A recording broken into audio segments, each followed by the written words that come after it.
배성재의 친형은 배우 배성우다.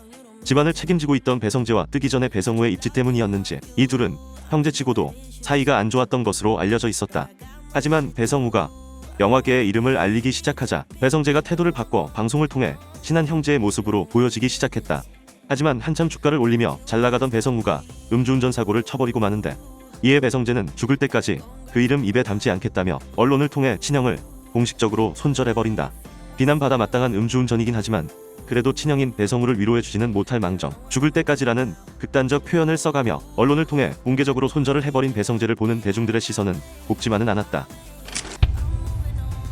2018년 평창 동계올림픽 때 노선영 왕따 논란이 일었었다.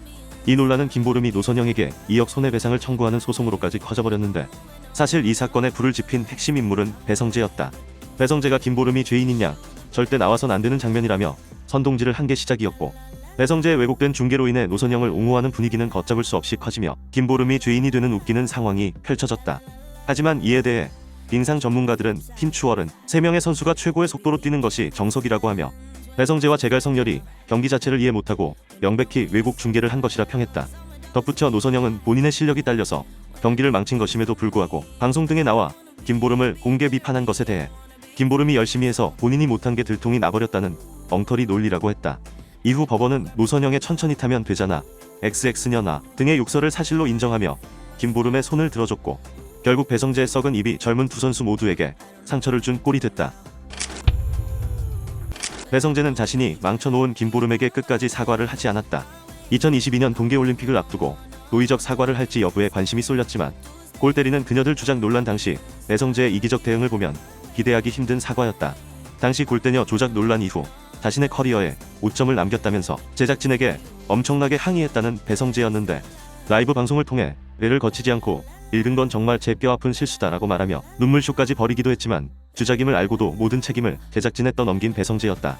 심지어 라이브 눈물쇼도 이승훈 담당 PD와 함께 하기로 한 것이었으나 함께 섞여 의심받을까 걱정했던 배성재가 혼자 한 것이라 한다.